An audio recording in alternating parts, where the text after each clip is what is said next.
is, and we have a great show lined up for you. I'm your host, Kim Jacobs, better known as the Balance Doctor. And all of our guests that come on, they're either people that have overcome some tremendous odds in their own lives as they balance this thing called life, or they're experts and they're here to share tips and strategies that will help you better balance and manage your life. Grab your virtual seats and let's get ready for some real relevant and relatable content on today's episode of The Kim Jacobs Show.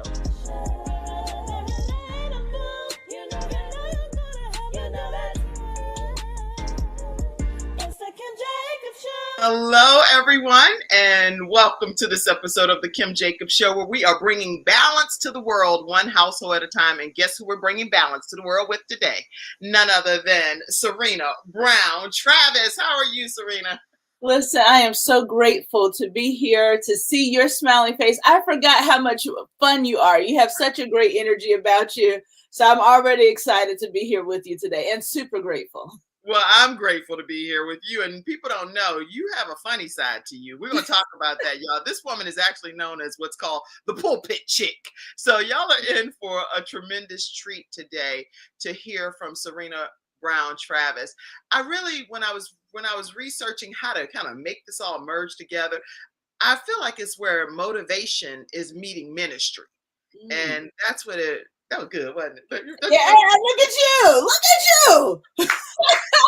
I really believe that when it comes to who you are in a nutshell, it's like you're this woman that is infusing motivation and the legacy that you're going to continue to carry out. Your dad is alive. Les Brown, everybody, is her father. Just Dr. Les Brown is her dad. But you're still walking in your own destiny and your own purpose, and you're doing that in a very creative way. So I am excited about you being here today. Serena Brown-Travis is a best-selling author. She's an entrepreneur. She encourages speakers. She's a business coach. And she's like us, women that are tuning in today, men that are tuning in a lot of different ways. She has a family. She's a wife, a mother. She's a proud Ohio native. So all of you Ohio natives out there. And she is the daughter of the legendary, still alive, kicking it strong, 80 years old, right? He's 80 now, right? He is 80, a proud 82. Can't tell him nothing. Can't tell him nothing. A proud 80-year-old legendary motivational speaker, Dr. Les Brown. And you're going to learn a lot more today from Serena herself. So I'm not going to give you all of the details, but she's a part of what's known as the first family of motivation. And who that consists of, I'll make sure she gets a chance to talk to you about it. Welcome, Serena, to the Kim Jacobs Show. Thank you so much again. You know, first of all, as you were doing all those accolades, I'm like, who's she talking about? So I must say, to God be the glory for the great things God continues to do. That's right. Yes, and he is doing some tremendous things through you. And like I said, when I think about you, I think about legacy and motion. You're moving forward, but you still have your own story, your own journey, your own purpose and passion, and things that make you who you are today. So I wanted to just start our conversation. You know how you can go in so many different directions? I thought it would be good to maybe just start about you being a part of this first family of motivation and what it's even been like growing up with the attachment that Dr. Les Brown is your father. Right. So first off, it is very interesting. It was very normal to me for, dad to be dad. He's dad. Right. That's all. It became interesting that every time we would go out, people would stop us. And so that was interesting. And then, if I can be honest, also aggravating. Like, Dad, why can't we just go to the movies and sit down and mind our business? Right. And so now one of the things that I appreciate that he always did and still continues to do is that he talks and he entertains everyone. And he always said, baby, you never know how I can encourage. You never know what this means to someone else when, they happen to interact with me. So that changed my view. Of course, as a kid, not understanding all of that, I would, be honest to say that it was an inconvenience. But now as an adult, and, when you have people who say, hey, you know what, I met your dad at the movie theater. I met your dad as I was walking through the airport. He took the time to talk to me. Those are the stories that at least make it worth it. So that as children, at least we haven't heard your dad was a complete jerk, Whoa, you got some people that would say that about some Yeah, daddies, right? yeah. And so it can happen. And so being a part of the First Family of Motivation, as you can imagine, we have an unorthodox family. So there's no need for me to play pretend. We have an unorthodox family, like a lot of other families, non-traditional. My father has 9 kids, and he says that, hey, when God told him to be fruitful and multiply, he took the Lord seriously. He did. And so therefore, I am the 8th of 9 children. I am the youngest girl.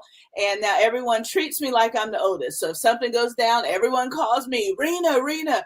But nonetheless, we decided as siblings to call ourselves the First Family of Motivation because, as you said, people have called us for advice. We just give advice, and people are like, wait a minute, what's our fee? And it's like, no fee. We're just trying to help you out. And then as a result of that, as you know, just finding your own little small gifts and talents in areas that you least expect. It's like, you know what, guys, we should do this. My sister, Ona Brown, has been a coach, a speech coach, a message midwife for years. She has traveled nationally, internationally. So she keeps us all the way together in terms of our messaging and our branding. She's a dynamic force. My younger brother, John Leslie Brown, which you'll see him right over to the left. Yeah, well, your left, my right. Right. Red glasses on. Right. There we go. Make it simple. Yes. He also is a dynamic coach and father. And so he's done great work as well. And so for a while, it was very easy as Les Brown's children to just stand behind him, to just support him, support my siblings, it was okay to be in the background. Right. And after a while, people like you, the Reverend Dr. Kim Jacobs, and other people said, hey, this behind the scenes stuff is not working. Right. It's not working for you. It's not working for your personality. So as my father would say, I also had to leap and grow my wings on the way down because I figured out the Lord was not allowing me to stay behind the scenes. And I realized that God has been pushing me and nudging me. And then people like you, the message, the balance doctor is like, yeah, no, glad to meet you. And this is what you're going to do next. Right. And, I'm really glad you said that because a lot of times people think that there's so much competition. Whenever I started traveling with your dad back when I was like 24 years old, I'm 54 now. So it's been 30 years since he became a mentor of mine. And literally we got in the car at a pharmaceutical event where he came to speak. And he just took me under his wings and allowed me to start traveling the country with him. But then when I met you all, I was like, oh my gosh, wait a minute. I met Ona first. I said, you have these incredible children that are like more doing behind the scenes stuff. Oh no. I felt like at that point, it was my goal to help pull you all out too. Not like I was like became your mama or anything like that. I just felt like, I was like, you know what? You are such a dynamic speaker and motivator around the world, but this legacy of children that's going to carry the baton, that's going to carry on well beyond your years here on this earth has to happen. And so I'm just really grateful that each of you from your various walks of life came and bloomed and blossomed. If you've ever heard of the saying that flowers don't compete with other flowers, they just let all of the flowers bloom. Yeah. And that's how I feel about your family. I love you all so much. Oh, well, thank you. And yes, no competition. We come from a competitive family. So make no mistake. Y'all competitive. You know that. Make no mistake about it. We come from a competitive family. But as it relates to each of us individually stepping into our gifts and talents, there's no reason and no way to even think about competing with something that God has given you or something that God has given Ona or John Leslie or Patrick or Calvin for that matter. It does not make sense. And so we like to all operate in our own gift and we support one another as we're doing so. And our Father, who still can poke us every now and again, even to challenge us, he also allows us to step into and work in our gift as well. I'm so glad about that. And so when I think about you, Serena, you wear so many different hats. What is the greatest lesson that you say you learned from your dad and even your siblings, and even being a wife and a mother? What's the greatest lesson that you've learned in your opinion so far? Oh, Lord, there's so much. I guess the one thing that comes to mind immediately is, as my father would say, when things go wrong, don't go with them. I have had to learn over over the course of the past few years to get muscle, to get my muscle resilience. I was used to being behind the scenes, as I said. And so as you start to step out in the front, you then face opposition and things that are going to come against you. In the spiritual world, we'll call it the attack. And then outside of that, we just call it crazy. People trying you, people are testing you. And so I have had to learn that when things go wrong, don't go with them. I ordinarily am the type of person that when something goes wrong, you can find me in the bed, covered up, not getting out the bed, even with Les Brown being my father. And so people are like, oh my goodness, well, you've been around all the quotes and he's your dad and you should be super motivated. Yeah. And if something goes wrong, I typically will find myself in the bed. I don't want opposition. And yeah. So as a result of that, I have really had to learn how to develop that muscle of being resilient, not allowing anything to take me off course. And that has been a difficult lesson. It doesn't even sound all deep and profound, but the truth of the matter is that has been it, to learn and to operate in a space of being resilient. That's so good, Serena. And, I would almost say we're like twins in this regard, because sometimes when it's really stressful things happening, I don't know if it's a gift from God or not. I personally think it's a gift that I will just get into bed, or even if it's not in the bed, I could be sitting in my chair and just be like, oh. Yeah. People are like, I know this is way too much chaos happening for you to be getting a good night's rest right now. Well, and if we go into our core beliefs, when you think of Jesus being asleep and there's a whole storm, and Jesus is like, look, peace, I'm asleep. Peace be still. Peace be still. It'll be okay. So it might be a gift, but here's the challenge with that. We still wake up and there's still things that we have to face. So put my red glasses on for that one sideways. Right. So we can say peace be still all we want, but after a while we still got to get up and face, kind of like the whole Jonah situation, wake up and face what we're supposed to tackle. So that's so funny, because that's so true. Sometimes we got to get up and take faith and step out into the water and know that it's God, Jesus bidding us to come, because it's like, I know the season that you're in, and I knew you were going to be in the midst of this storm, but if you just keep your eyes focused on me, I'll get you where you need to go. Absolutely. And actually, speaking of that, for you, from a spiritual perspective, you've become a minister, and you created this platform of faith where your spiritual journey has also kind of collided with your professional journey. How has that worked, especially with the pulpit chick? You got to talk about the pulpit chick. Well, I love it. Well, first of all, if I can be completely honest, I felt the nudge for the call and I said no. And I was trying to negotiate my way out of it, tithe my way out of it, do good works. I'm like, I'm going to work in the kitchen. I'm going to sweep the parking lot. Just, Lord, no, not me. And the resistance of the call became, I just could not deny it. And so therefore I had to say yes. Now I'll be honest, for those who are feeling the pull, when I said yes, as people will tell you, the target on your back grows so much bigger. And so people told me that, but it did not really hit and resonate until you start walking through the storms of life. And I'm thinking, wait a minute, God, I did everything you told me to do. You knew I didn't want to do this anyhow. Told you that's why I'm conversation, God. all of that. So in fact, the name Pulpit Chick happened as a result of me doing a rant. I was talking to a close girlfriend. I said, look, I left the church for a reason. I don't want to do this. I am not a pulpit chick. And then lo and behold, I said, Lord, I guess I'm a pulpit chick and a pulpit chick. So who she is I've had to do seminary. I've gone through all those courses. I'm currently working on a doctoral degree right now, in social justice. But what I also realize is that ministry is not necessarily church. It's not necessarily pulpit only.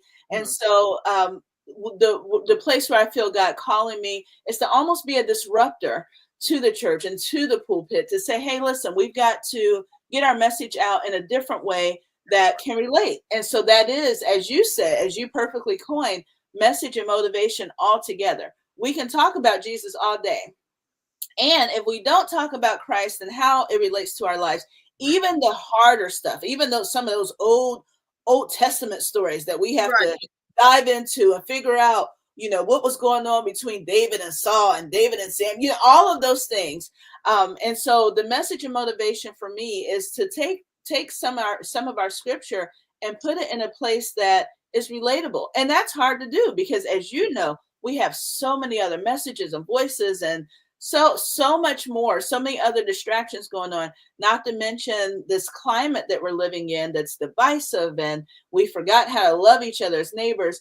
And so my prayer is that whatever the Lord is putting, whatever path God is putting me on, it will be both motivation and a message and all of the above, to put us back in alignment with what God will have us do at this moment.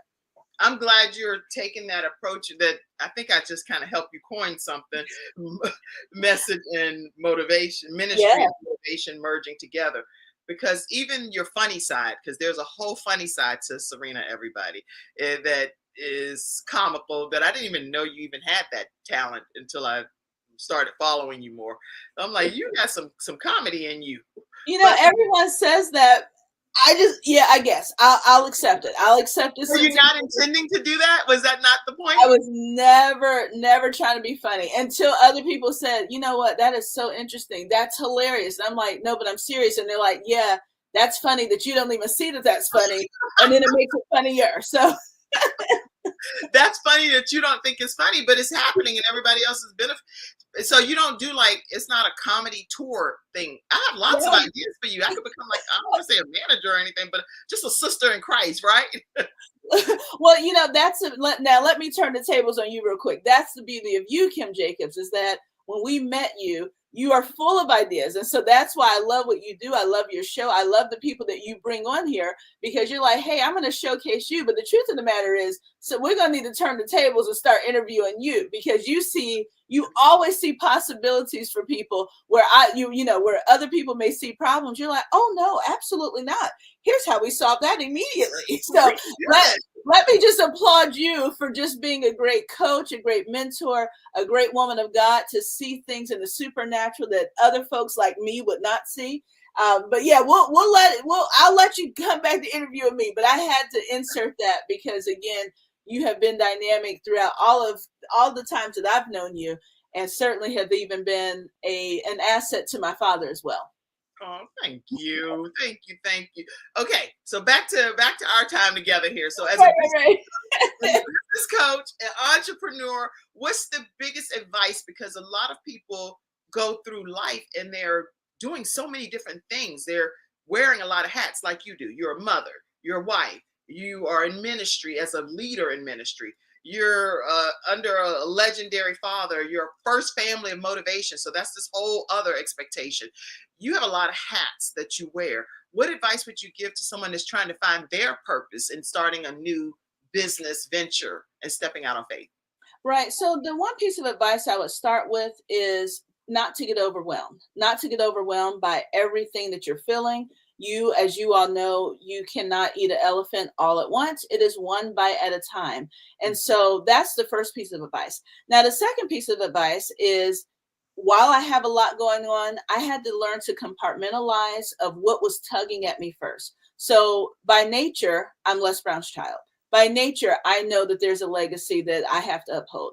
But then on top of that, thankfully, my mother also said, you are your own person. So I had to develop who I was as an individual. I don't walk in a room and have on my forehead, I'm Les Brown's daughter, because there might be someone who says, so what? Who cares?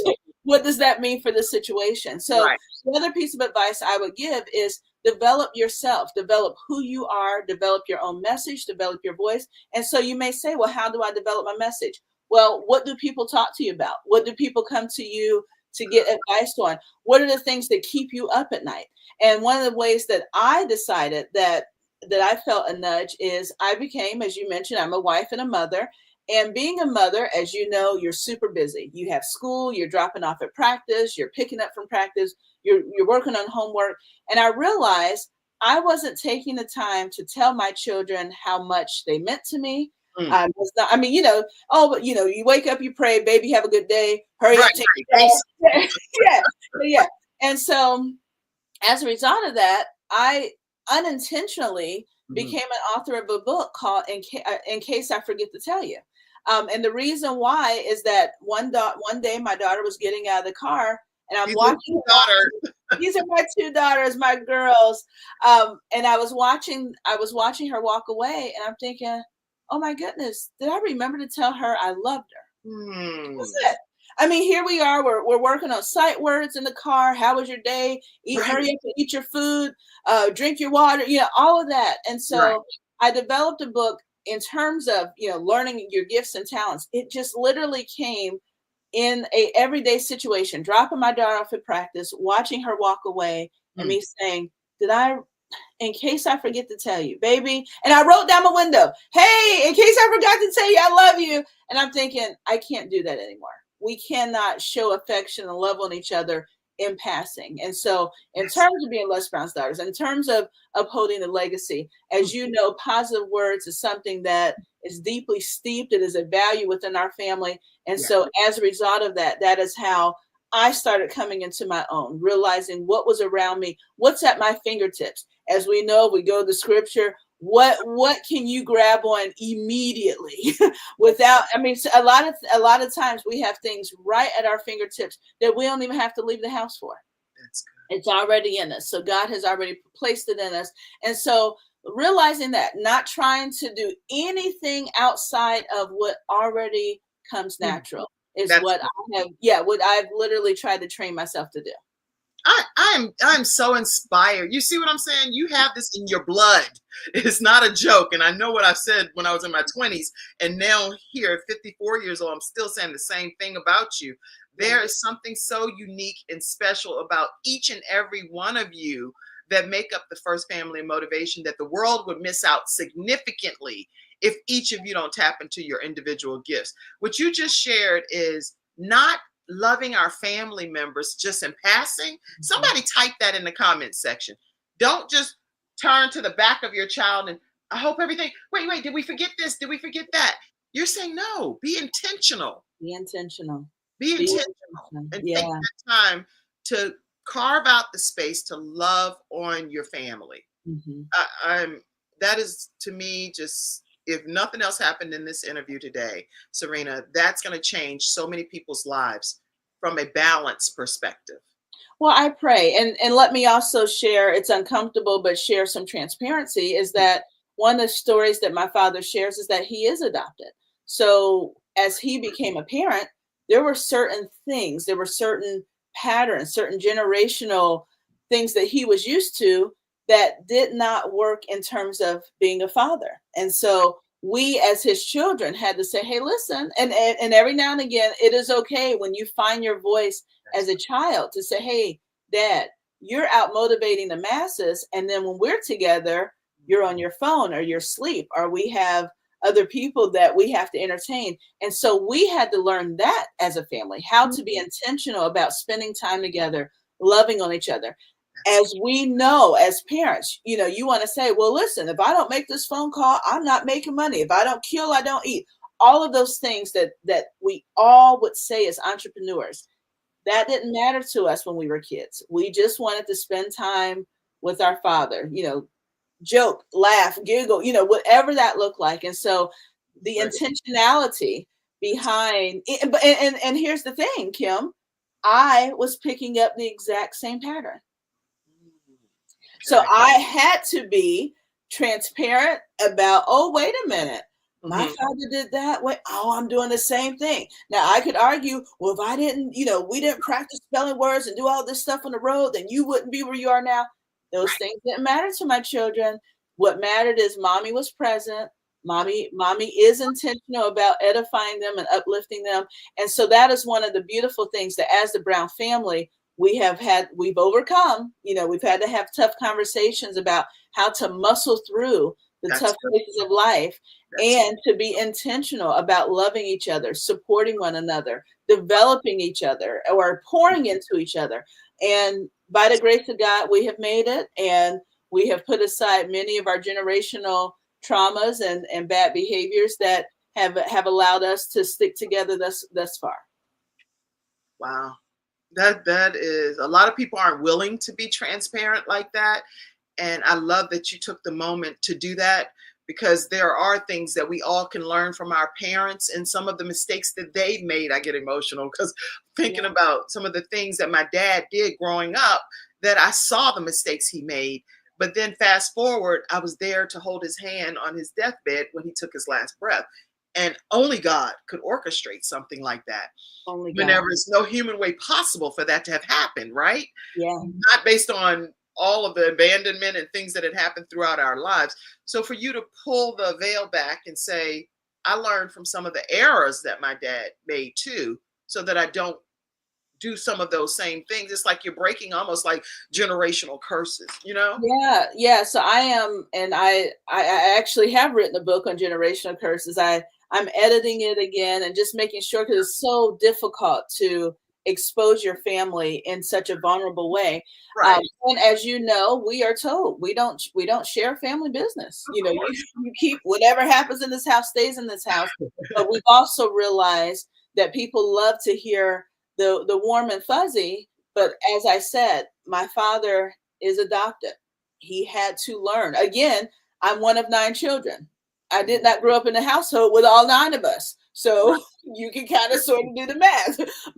Prior to my father being a motivational speaker, he was good at motivating folks in other areas. Amen.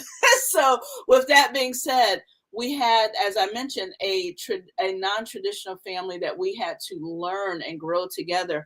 Right. We have different mothers and different households. And then when we come together, we're bringing all of those individual beliefs and family systems and so on and so forth. And we had some difficult days, but to God be the glory, tough conversations, being intentional. Again, my father has done amazing work. And on top of that, I applaud him for doing the better work of learning how to become a different person and a different parent as he has aged. And that's taken you and your siblings to have those transparent family conversations to say, we don't like this. And we want to see change in this area. And him being willing to say, oh, okay, let me make the course in the adjustment to course correct the situation. I think that is just such a beautiful, that alone can be one of your, okay, I'll just tell you backstage. That right there could be the first family of motivation guide to families that have dealt with adoption, dealt with celebrity status, parent. Anyway, I got a lot of, I'll call you. I'll call you and tell you. I have lots of ideas, right? Right. Appreciate you. But when you're talking also about some of the books that you've written, because you've written quite a few books, and I want to share the page on some of them, but let's just talk through, what is it, the messages that you want people to walk away with all of these books that you've written? So I appreciate that. The books are children. So I've written a few, as you made mention of, but more importantly, I wrote children's books based off of, not the happy-go-lucky stuff, but based off of a child that may be disenfranchised, may be marginalized, to see themselves in a book, in a place that you go, you know what? This kid seemed to have had a tough life. I have a tough life. This kid seems to have had someone inspire them to go to a new level in life. And I can be intentional about finding a teacher, finding a coach, finding someone to pour into me to help make my life and take my life to a better place. So again, when we grew up, we had, Mama Bear at work, Daddy Bear at work, and Grandma in the kitchen, making a sweet potato pie. That's not the stories of our young people these days. And so my goal is to have it, and that's what I've done. And I pray that they are a blessing to people. But I have books that help and teach children how to overcome odds in a fun way, in a unique way, in a way that makes them laugh, and they can see themselves in the book and go, wait a minute, if I have one character named Penny, if Penny has overcome this. Okay, let's go in order for a second. Sure. Your most popular one is In Case I Forgot to Tell You. This is like best-selling. Everybody's loving this, right? So from That an is correct. perspective, in case I forgot to tell you, tell us the message in that book. And they're so reasonably priced, everybody. So It is. And again, the reason why, in case I forget to tell you, as I may mention, it is that we learn to love and or reset the relationships that we have with our children and young people in our lives to edify them, to let them know how special they are, to let them know, hey, life got busy for me, but in case I forget to tell you, you are special. You are amazing. You make me smile every time I see you. And so what I found for that book is that book has really helped to forge and heal some relationships, because I've had grown folks say, hey, my mom just put this in the mail for me for my birthday. And mom was never good at complimenting me, but I felt like mom said a lot in this book. I felt like mom said a lot to me by sending me this book. So even if mom never knows how to open her mouth and give a compliment, I'm good. Mom sent me, dad sent me, in case I forget to tell you, and that helped to fill in some gaps that I was having. And so when I have those kind of heartwarming stories, that makes it all the better. You better believe it. And these are books that I think people can have. I have a book that it's a book about a baby, and the mom is caring for the baby growing up, but then it's about I love you. It's just a book that they give you in the hospital when you have a baby. And then at the end of the day, the whole book goes until the child is carrying the mother at her elderly age. It's such a memorable book. That's what these books remind me of. In case I forget to tell you, every church, every pastor, every youth department, every author, motivational speaker should be giving these books out. In case I forget to tell you, Perfect Penny. Tell us about Perfect Penny. So Perfect Penny was born in a dumpster. First of all, we know penny, that's the lowest denomination of money. And so Penny is just hopelessly optimistic. I mean, nothing can hold Penny back. And so I'm not sure if also you have on there, this one is It's Not Over Until I Win. I'm not sure if it's on. Oh, perfect. Yeah. So this is also one of my signature that I'm very grateful. As we know, my father is famous for saying it's not over until I win. So he has an adult speech and a whole adult series around it. But I decided, and by divine intervention, to have a kid series of It's Not Over Until I Win. So Penny is short. Everything is working against Penny. She keeps losing. How about that? She keeps losing. And the only thing Penny says to everyone who's laughing at her and teasing her is not over until I win. And so when I look at, and as you know, we look at children who are living in challenged areas. The book was written for them. That even though if you feel like you're not winning in life, even though you've maybe received a bad grade, maybe you're on a basketball team that just can't win not one game, to not be defeated, to not take the spirit of, I just can't do it anymore, to find a spot to say it's still not over. It's not over until I win. And that again is the goal, that we have books that encourage people, that encourage young people, that everything in life is not going to always be a happy ending. However, we still have to find that place in life that you understand it's not over until you win. And it's not over until everything God has purposed you to do. And so if there was one thing that you want to leave people with today, what would that one thing be? Even some advice that you would even give to your younger self that maybe right now it's like, oh, I wish I had taken my own advice back in the day. Anything? Yeah. So, one of the things, again, my father's known to say a lot, but what I think resonates with me more, nothing even super profound. My father, the legendary motivational speaker, the Reverend Dr. Les Brown, says it's possible. And with that, to leave with your audience that no matter what it is you're trying to do, it can look like you will not succeed. It's possible. Every odd can be stacked against you. It's possible. And so when I think of messages today, I think of how do we overcome some of the odds that we're experiencing? Right. I don't care what it looks like.